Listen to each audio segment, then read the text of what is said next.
আসসালামু আলাইকুম সুপ্রিয় শিক্ষার্থী বন্ধুরা, তোমরা সবাই কেমন আছো?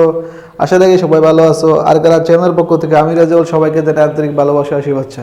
তো আশা করি সবাই ভালো আছো। আজকে আমরা দশম শ্রেণীর হিসাব বিজ্ঞান বইয়ের সপ্তম অধ্যায়ের খতিয়ান অধ্যায় যে খতিয়ান চ্যাপ্টারটি আছে সেই অধ্যায়ে আমরা পরবর্তী দুটো সৃজনশীল অর্থাৎ এই তৃতীয় এবং চতুর্থ সৃজনশীল দুটো কমপ্লিট করব। তো তার পূর্বে আমার চ্যানেলটি এখন যারা সাবস্ক্রাইব করোনি আমার চ্যানেলটি সাবস্ক্রাইব করে দাও এবং পাশে থাকা বেল আইকনটি প্রেস করে দাও, যাতে পরবর্তী ভিডিওগুলো আপলোড হওয়ার সাথে সাথে তোমাদের কাছে নোটিফিকেশন চলে যায়। তো চলো শুরু করা যাক। তো দেখো এখানে 3 নম্বরের অঙ্ক দেওয়া আছে। আমরা ইতিমধ্যেই 1 আর 2 কমপ্লিট করে ফেলছি। তো আজকে আমাদের 3য় নম্বর অঙ্ক। তো 3য় নম্বর যে অঙ্কটি আছে সেটা আছে মামুন এন্টারপ্রাইজের হিসাব বই হতে নিম্নোক্ত হিসাবটি সংগ্রহিত। তো এখানে একটা নগদান নামে হিসাব দেওয়া আছে টি ছকে। তো এটা ছকটা হচ্ছে টি ছক। তো দেখো টি ছকে একটা খতিয়ান দেওয়া আছে। তো এখানে হচ্ছে নগদান হিসাবে খতিয়ান। তো এখানে আমাদের ডেবিট পাশে অর্থাৎ দুইটা বিবরণ দেওয়া আছে। একটা আছে ব্যালেন্স বিডি, আপনাকে মূলধন বলতে পারি। এই ব্যালেন্স বিডিটাকে বিক্রয় দেওয়া আছে। আর ক্রেডিট পাশে দেওয়া আছে 3টা হিসাব, বিক্রয় হিসাব, তারপর হচ্ছে নগদান হিসাব, তারপর হচ্ছে তোমার বিক্রয় বেতন হিসাব, ব্যাংক হিসাব, বেতন হিসাব, আর হলো উত্তোলন হিসাব। আর ডেবিট পাশে দেওয়া আছে ব্যালেন্স বিডি, বিক্রয় হিসাব। ঠিক আছে। তো দেখো এখানে ক নম্বর বলছে কি মামুন এন্টারপ্রাইজের উপযুক্ত নগদান হিসাবের উদ্বৃত্ত নির্ণয় করা। অর্থাৎ এই যে নগদান হিসাবটা কমপ্লিট করা নেই, এখান থেকে জেড নির্ণয় করা নেই। এই জেডটা আমাকে নির্ণয় করতে হবে। শুধুমাত্র পোস্টিংটা দেওয়া আছে, ব্যালেন্সিংটা দেওয়া নেই। অর্থাৎ আমাদের পার্থক্যকরণটা দেওয়া নেই। এই পার্থক্যকরণটাই আমাকে ব্যালেন্সিং বের করতে হবে। ব্যালেন্সটা হবে জেড। ঠিক আছে, উদ্বৃত্ত। তো দেখো আমরা জেডটা নির্ণয় করার জন্য ঠিক অঙ্কটা যেভাবে দেওয়া আছে আমরা সেভাবে তুলবো। এখানে দেখো আমি ঠিক যেভাবে দেওয়া আছে সেভাবে তুলছি। ডেবিট পাশে দেখো ব্যালেন্স বিডি দেওয়া ছিল আর বিক্রয় হিসাব দেওয়া ছিল, সেভাবে তুলছি। ঠিক যেভাবে দেওয়া আছে আমরা এভাবে তুললাম। তোলার পরে আমরা ঘর করব কীভাবে, যেভাবে ঠিক ঘরটা দেওয়া আছে ঘর করার পরে দেখো এই ডেবিট পাশে টাকা বেশি আছে আমাদের ক্রেডিট পাশের তুলনায়। দেখো ক্রেডিট পাশে আছে 22,000, 3,000, 25,000 আর 1,000, 26,000। এই পাশে দেওয়া আছে 20,000 আর 17,000, 37,000 টাকা। তাই আমরা এই 37,000 টাকাটা এই দুই পাশে লিখবো। অর্থাৎ এই 37 এই পাশে লিখবো, এই পাশে লিখবো। ঠিক আছে। তো 37,000 টাকা লেখার পর দেখো এই পাশে কি 37,000 টাকা আছে? নাই কিন্তু। তাহলে কত টাকা কম আছে 37,000 টাকা থেকে? এটা মাইনাস করলে 11,000 টাকা কম আছে। এটাই হচ্ছে ব্যালেন্স সিডি, এটাই উদ্বৃত্ত। ঠিক আছে। এই সিডিটাকে আবার এই বিডি বানাতে হবে। বিডি কীভাবে বানাতে হয় সেটা তো আমরা আগে দেখে আসি। তো সিডি হবে এই জায়গায়, এই পাশে হবে বিডি। যে পাশে কম আছে সেই পাশে হবে বিডি, আর যে পাশে বেশি আছে সেই পাশে হবে যে পাশে বেশি আছে সেই পাশে হবে বিডি। বুঝতে পারছো? এইভাবে আমাদের কী বলা হয় ব্যালেন্সিংটা উদ্বৃত্ত অর্থাৎ নগদান হিসেবে উদ্বৃত্ত নির্ণয় করতে হবে। আশা করি বুঝতে পারছো। ওকে, পরবর্তীতে যাই। পরবর্তীতে আমাদের বলা আছে উপযুক্ত হিসেবের ভিত্তিতে মামুন এন্টারপ্রাইজের 2017 সালের জানুয়ারি মাসের জাবেদা দাখিলা প্রদান করে। আমাদের জাবেদা করতে বলছে আমাদের সাধারণ জাবেদা। তো আমরা এখানে খ নম্বর দিয়ে দেখো মামুন এন্টারপ্রাইজ সাধারণ জাবেদা ঘর করছে। সাধারণ জাবেদা ঘর কীভাবে করবো, তারিখ, বিবরণ, জাবেদা খতিয়ান পৃষ্ঠা, ডেবিট, ক্রেডিট। এভাবে আমরা ডেবিট টাকা ক্রেডিট টাকা এভাবে আমরা ঘর করবো। ঘর করার পরে দেখো এখানে আমাদের 1 তারিখ, আমরা তারিখ পাই। ফার্স্টে 1 তারিখ, পরে হচ্ছে 2 তারিখ, পরে 15 তারিখ, পরে 17 তারিখ, পরে আমরা 20 তারিখ। এভাবে আমরা জাবেদাগুলো দেবো। প্রত্যেকটা হিসাবের সাথে এই নগদান অন্তর্ভুক্ত হবে। কারণ কি নগদান হিসাবটা লিখতে হবে প্রত্যেকটা হিসাবের সাথে। কারণ কি বলতো, এটা কার খতিয়ান? নগদানের খতিয়ান। এই কারণে প্রত্যেকটা হিসাবের সাথে নগদান হিসাবটা লিখতে হবে। তো দেখো প্রথমে আসে ব্যালেন্স বিডি। এটাকে আমরা মূলধন বলতে পারি। হ্যাঁ, ব্যালেন্স বিডিটাকে আমরা মূলধন বলতে পারি। তো ব্যালেন্স বিডিটা কোন পাশে দেওয়া আছে, মানে মূলধনটা কোন পাশে দেওয়া আছে? ডেবিট পাশে দেওয়া আছে। তার মানে হচ্ছে এটা আমরা যখন জাবেদা করতে হয় তখন এটা যাবে ক্রেডিট পাশে, আর এই নগদান হিসাবটা যাবে ডেবিট পাশে। আমরা জানি যে হিসাবটা করবা সেই হিসাবটার নাম উপরে লিখতে হয়, তাই না? এবং ওই বিপরীত পাশে অর্থাৎ এই নগদান হিসাব যে পাশে থাকবে টাকাটা সেই পাশে লিখতে হয় আর নাম দিতে হয় তার বিপরীত নামটা। তো দেখো আমরা জাবেদা লিখছি। তো নগদান হিসাব ডেবিট, টাকা লিখছে 20,000 টাকা। দেখো নগদান হিসাব ডেবিট 20,000 টাকা, আর এটা মূলধন। এই জন্য আমরা এই জায়গায় লিখছি মূলধন হিসাব ক্রেডিট। কত টাকা বলতো? 20,000 টাকা, মানে প্রারম্ভিক মূলধনের জন্য। তো দেখো প্রারম্ভিক মূলধন এটা জাবেদা না করলেও হবে। এই 1 তারিখে জাবেদা না করলেও হবে, সমস্যা নাই। তো 1 তারিখের পর আছে 2 তারিখ। 2 তারিখে কি আছে? ব্যাংক হিসাব। ব্যাংক হিসাবটা কোন পাশে আছে? ক্রেডিট পাশে। তার মানে হচ্ছে নগদানটা ক্রেডিট পাশে থাকবে। নগদান হিসাবটা ক্রেডিট পাশে থাকবে আর ব্যাংক হিসাবটা ডেবিট পাশে চলে যাবে। তাহলে আমরা এখানে জাবেদা লিখছি। দেখো ব্যাংক হিসাব ডেবিট, নগদান হিসাব ক্রেডিট। ঠিক আছে, ব্যাংক হিসাব ডেবিট, নগদান হিসাব ক্রেডিট। এটা কেন হয় জাবেদাটা? এটা হলো তোমার ব্যাংকে জমা দিলে হয়। এই জন্য আমরা এখানে একটা মন্তব্য দিয়ে দিচ্ছি, মানে ব্যাখ্যা দিয়েছি, ব্যাংকে জমা দেওয়া হলো। বুঝতে পারছো? দ্বিতীয়ত দেখো 2 তারিখের পরে 15 তারিখ। 15 তারিখ দেওয়া আছে বেতন হিসাব ডেবিট পাশে, ক্রেডিট পাশে আছে। তার মানে হচ্ছে এই নগদানটা কী হবে বলো তো? ক্রেডিট পাশে হবে, বেতনটা ডেবিট পাশে হবে। তাহলে কারণ ক্রেডিট টাকা ক্রেডিট পাশে দেওয়া আছে এই কারণে, তাহলে আমরা লিখছি বেতন হিসাব ডেবিট, নগদান হিসাব ক্রেডিট। টাকাটা হচ্ছে 3,000 আর এখানে মানে মন্তব্য দিবা বেতন খরচ প্রদান। ঠিক আছে, বুঝতে পারছো? তারপরে আসো 15 তারিখের পর 17 তারিখ, দেখো বিক্রয় হিসাবটা আছে ডেবিট পাশে, তার মানে এই নগদানের টাকাটা ডেবিট পাশে আছে, নগদান হিসাবটা ডেবিট পাশে আছে। তো আমরা যাওয়া দেখছি, দেখো নগদান হিসাব ডেবিট আর বিক্রয় হিসাবটা ক্রেডিট। এখানে লিখছি নগদে পণ্য বিক্রয়, বুঝতে পারছো? এটা মন্তব্য দিয়ে দিছি। তো নগদে পণ্য বিক্রয়, কারণ আমাদের এই টাকা যে পাশে আসে সেই পাশে নগদান হিসাবটা হবে, টাকার যে পাশে থাকবে সেই পাশে নগদান হিসাব। দেখো টাকা আছে ডেবিট পাশে, আমরা নগদান হিসাব লিখছি ডেবিট পাশে, নাম দিচ্ছি কি বিক্রয়, ওই যে তোমার ডাবাদা হবে নগদান হিসাব ডেবিট, বিক্রয় হিসাব ক্রেডিট। এখন 17 তারিখের পর 15 তারিখ, এখন 15 তারিখে এই টাকাটা কোন পাশে আছে বলো তো? টাকাটা আছে ক্রেডিট পাশে, তাহলে নগদান হিসাবটা হবে ক্রেডিট পাশে, আর ডেবিট পাশে হবে কি উত্তোলন হিসাব। তো আমরা লিখছি উত্তোলন হিসাব ডেবিট, নগদান হিসাব ক্রেডিট। বুঝতে পারছো? আশা রাখি বুঝতে পারছো। গতে যায়, গত বলছে চলমান জের অনুসরণপূর্বক বিক্রয় হিসাব, ব্যাংক হিসাব, বেতন হিসাব, উত্তোলন হিসাব, 4টা হিসাব করতে বলছে আমাকে। কি কি? এই তোমার বিক্রয় হিসাব, ব্যাংক হিসাব, বেতন হিসাব, উত্তোলন হিসাব, 4টা খতিয়ান করতে হবে চলমান জের পদ্ধতিতে। তো আমরা ফার্স্টে 4টা খতিয়ান করব, 4টা খতিয়ান ঘর করব চলমান জের পদ্ধতিতে। তো চলমান জের কীভাবে করতে হয় সেটা তো আমি আগে ভিডিওতে দেখাই দিছি। তো 4টা খতিয়ান করবা, খতিয়ান করার পর দেখো বিক্রয় হিসাব। এখন আমরা এখানে লিখছি, দেখো প্রথমে বিক্রয় হিসাব, ঠিক আছে? এখানে হিসাবের কোড লিখলে হয়, মানে এই যে আমরা এই যে হিসাবের কোড নং এসে লিখলেও হবে, না লিখলেও হবে, সমস্যা নেই, এগুলোর জন্য মার্ক কাটবে না। ঠিক আছে? তো বিক্রয় হিসাব দেওয়ার পরে আমরা দেখো বিক্রয়টা কত তারিখ আছে, বিক্রয়টা 17 তারিখ আছে, তাই না?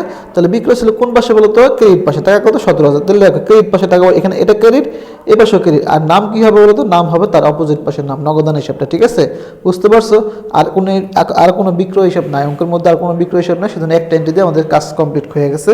তারপরে দেখো আসো ব্যাংক হিসাব। তাহলে দেখো আমরা এখানে ব্যাংক হিসাব লিখছি। তো ব্যাংক হিসাবটা দেখো আমাদের 2 তারিখ ছিল, 2 তারিখে যে ব্যাংক হিসাব কোন পাশে ছিল? ডেবিট পাশে। কত টাকা বলো তো? 22,000 টাকা। তাহলে আমরা দেখো এই ডেবিট পাশে টাকা লিখছি 22,000 টাকা, আর নাম দিয়েছে কি বলতো? তার অপোজিট পাশের নাম, অপোজিট পাশের নাম কি ছিল? এই দেখো নগদান হিসাব। তাহলে নগদান হিসাব দিয়েছি এখানে, নগদান হিসাব, এটা ডেবিট, এটা এই পাশে ডেবিট হবে, এটা ডেবিট, যেহেতু এটা ডেবিট লিখছি এই পাশে এটা কি হবে বলো তো? ডেবিট হবে। বুঝতে পারছো? তারপর হচ্ছে 3য় নম্বর চাইছিল কি, দেখো তো 3য় নম্বর ছিল আমাদের বেতন হিসাব। তাহলে আমরা এখানে একটা ঘর করছি, দেখো বেতন হিসাবে একটা ঘর করছি, এই যে বেতন হিসাবে একটা ঘর করছি। তাহলে বেতনটা কোন পাশে ছিল দেখি তো আমাদের? এই দেখো বেতনটা ছিল আমাদের ডেবিট পাশে ছিল, কত টাকা বলো? 3,000 টাকা। তাহলে এটা ডেবিট পাশে ছিল, টাকাটা আমরা ডেবিট পাশে বসাবো, নাম দেবো কি বলো তো? নগদান হিসাব। তাহলে আমরা দেখো বেতন হিসাব করার সময় যে বেতন হিসাব আমাদের টাকা ছিল ডেবিট পাশে, টাকা ডেবিট পাশে এটা ডেবিট, এটা ডেবিট, আর নাম দিয়েছে কি? নগদান হিসাব। যেহেতু একটা এন্ট্রি আছে, একবারে লিখতে হবে, ঠিক আছে? দ্বিতীয়বার লিখতে হবে না। তারপরে সর্বশেষ ছিল আমাদের বিজ্ঞাপন হিসাব, সর্বশেষ ছিল আমাদের উত্তোলন হিসাব, উত্তোলন হিসাব। আমরা এখানে লিখছি উত্তোলন হিসাব। তাহলে উত্তোলন হিসাবটা কোন পাশে ছিল দেখি তো? দেখো উত্তোলন হিসাবটা ছিল আমাদের ডেবিট পাশে, টাকা কত? 1,000 টাকা, আর নাম কি হবে? নগদান হিসাব। তো আমরা এখানে লিখছি উত্তোলন হিসাব, টাকা ছিল ডেবিট পাশে, এটা ডেবিট, এটা ডেবিট, আর ভিতরে নাম দিচ্ছে কি? নগদান হিসাব। যেহেতু একটা এন্ট্রি, আর দ্বিতীয়বার লিখতে হবে না। বুঝতে পারছো? আশা রাখি বুঝতে পারছো। তারপরে আমরা পরবর্তী 4 নম্বর অঙ্কে যাই। 4 নম্বর অঙ্কে দেখো এখানে একটা জনাব বড়ুয়া একজন ব্যবসায়ী, সাভারে আশুলিয়া বড়ুয়া নার্সারি নামে একটি নার্সারি আছে। সেখানে তিনি নানা ধরনের ফুল, ফল ও ঔষধি গাছের চারা উৎপাদন করেন। 2017 সালের জুলাই মাসে তার ব্যবসা নিম্নোক্ত লেনদেনগুলো দিচ্ছে। এখানে 1, 2, 3, 4, 5টা লেনদেন দিচ্ছে। তো ক নম্বরে বলা ছিল কি দেখো তো? ক নম্বরে বলা ছিল এরকম যে তোমার বড়ুয়া নার্সারি 5 ও 10 তারিখের লেনদেনগুলো জাবাদা দেখাতে, এই 2 তারিখে, এই 2 এন্ট্রির জাবাদা দিতে বলছে। তো আমরা দেখো ঘর করছি সাধারণ জাবাদার, এখানে বড়ুয়া নার্সারি ক নম্বর সাধারণ জাবাদা। তো দেখো 5 তারিখ কি আছে? রহিম অ্যান্ড সন্সের নিকট থেকে গাছ ও বীজ ক্রয়। তাহলে আমরা এটা ক্রয় করছি, তাই না?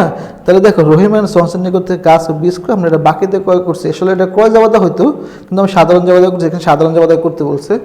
তো যেহেতু বাকিতে পণ্য ক্রয় করছে, যেন সাধারণ ক্রয় জাবাদা লিখতে হয়।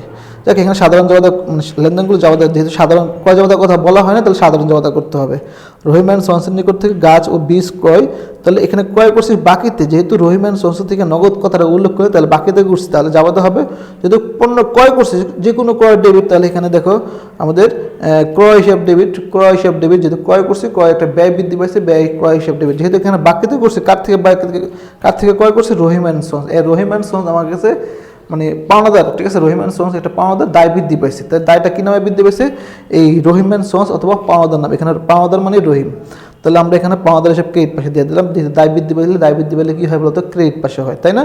তাহলে ক্রয় হিসাব ডেবিট, পাওনাদার হিসাব ক্রেডিট, 82,000 টাকা। এখানে মন্তব্য দিতে পারো যে রহিম অ্যান্ড সন্স থেকে বীজ গাছ ও বীজ ক্রয়, ঠিক আছে, অথবা বাকিতে গাছ ও বীজ ক্রয়, ঠিক আছে। তারপর দেখো রাশেদ অ্যান্ড কুঙ্কের নগদ, এখানে দেখো নগদ কথা উল্লেখ আছে, এখানে আর বাকিতে হয় না, তার মানে রাশেদ নামটা হবে না, এখানে নগদ হবে।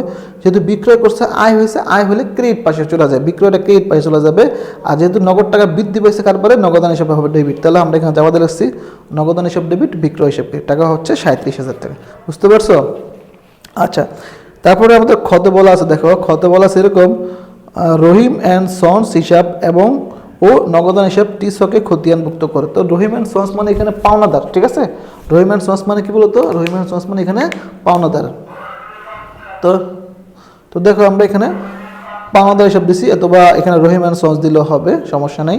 তো আমরা পাওনাদার দিয়ে করি। তাহলে আমাদের 5 তারিখে দেখো, এই যে 5 তারিখে একটা যাওয়া ছিল রহিম অ্যান্ড সন্সের নিকট থেকে গাছ ক্রয়, এখানে পাওনাদারটা রহিম অ্যান্ড সন্স ছিল ক্রেডিট পাশে, তাহলে আমার টাকা লাগছে ক্রেডিট পাশে, আর 25,000 টাকা নাম হবে ক্রয় হিসাব, কারণ ক্রয় হিসাব ডেবিট পাশে ছিল। তো বুঝতে পারছো? তারপর দেখো এটা তার রহিম নাই। তারপর দেখো গাছ ফেরত দেওয়া হলো, কাকে ফেরত দেওয়া হয়েছে? এই রহিম অ্যান্ড সন্সকে ফেরত দেয়। তাহলে মানে কি Rahim and debit, Rahim and sons debit, আর ক্রয় ফেরত দিতে গাছ ক্রয় করছিল, ক্রয় কিন্তু মালটা ফেরত দিচ্ছে, ক্রয় ফেরত হিসাব কি হবে? ক্রেডিট। মানে তার মানে হচ্ছে পাওনাদার ডেবিট, ক্রয় ফেরত হিসাব ক্রেডিট, তাই না? কারণ রহিম মানে তো পাওনাদার, তাহলে পাওনাদার ডেবিট, ক্রয় ফেরত হিসাব ক্রেডিট। তাহলে আমাদের পাওনাদারটা রহিম অ্যান্ড সন্স কোন পাশে আছে? টাকা ডেবিট পাশে, তার মানে টাকাটা হবে ডেবিট পাশে 2500 টাকা। দেখো 2500 টাকার নাম হবে কি? ক্রয় ফেরত, কারণ জাবেদারে কি ছিল? রহিম অ্যান্ড সন্স ডেবিট, ক্রয় ফেরত হিসাব ক্রেডিট। এখানে রহিম অ্যান্ড সন্স মানে হচ্ছে পাওনাদার। বুঝতে পারছো? আর কোনো দেখো রহিমের মানে পাওনাদার আর কোনো এন্ট্রি নেই, তার মানে হচ্ছে আমাদের কাজ কমপ্লিট হয়ে গেছে। তাহলে এই পাশে বেশি আছে ক্রেডিট পাশে, তাই না? এই টাকাটা আমরা দুই পাশে লিখবো, 25,000 টাকা এই পাশে লিখবো একবার, 25,000 টাকা এই পাশে একবার লিখবো, ঠিক আছে। তো এখন এই পাশে তো 25,000 টাকা নাই, তাহলে 25,000 টাকা থেকে যদি তুমি 2500 টাকা মাইনাস করো, তাহলে দেখো 22,500 টাকা। এটাই হচ্ছে ব্যালেন্স সিডি। হ্যাঁ, এটাই ব্যালেন্স সিডি, যে পাশে কম থাকবে সেই পাশে ব্যালেন্স সিডি। যদি এই পাশে ব্যালেন্স সিডি আছে, তাহলে মানে আমরা পরবর্তী মাসে জুলাইয়ের পরে আগস্ট মাসে 1 তারিখ দিয়ে আমার এই পাশে কি লিখে দেবো বলো তো? ব্যালেন্স বিডি দাগের নিচে লিখে দেবো, দুইটা জেরের নিচে লিখে দেবো। বুঝতে পারছো?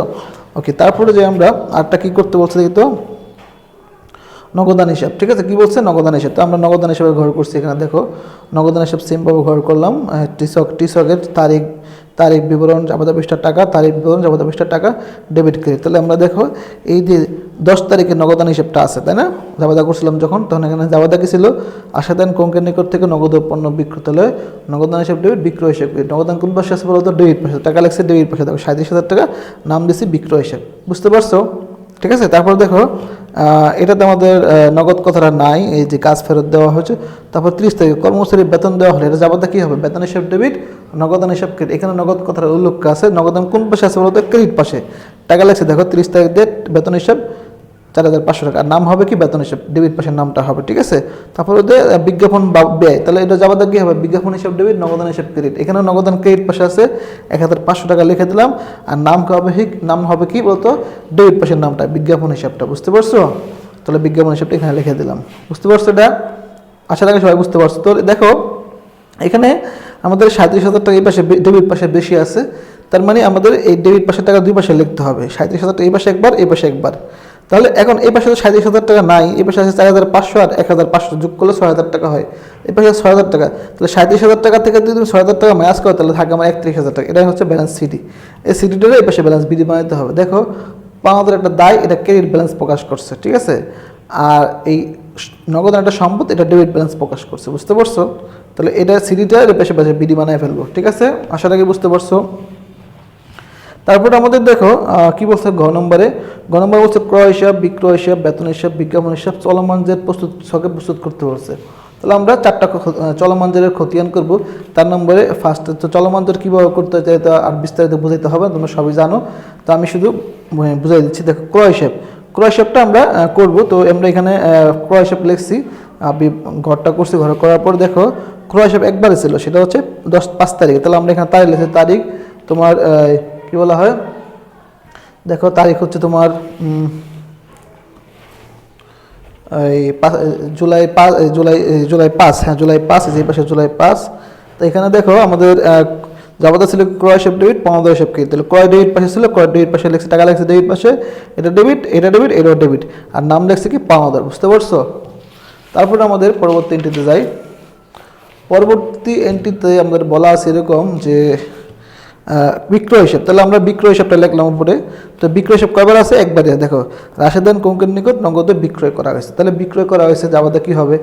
নগদান হিসাব দেবে বিক্রয় হিসাব ক্রেডিট। এখানে বিক্রয় কোন পাশে আছে বলতো? ক্রেডিট পাশে। টাকা লিখছি দেখো, 37,000 টাকা ক্রেডিট পাশে ছিল, এই ক্রেডিট পাশে লিখে দিয়েছে। আর নাম লিখছি কি বলতো? ডেবিট পাশের নামটা নগদান হিসাব, কারণ যাবাদা ছিল নগদান হিসাব দেবে বিক্রয় হিসাব ক্রেডিট।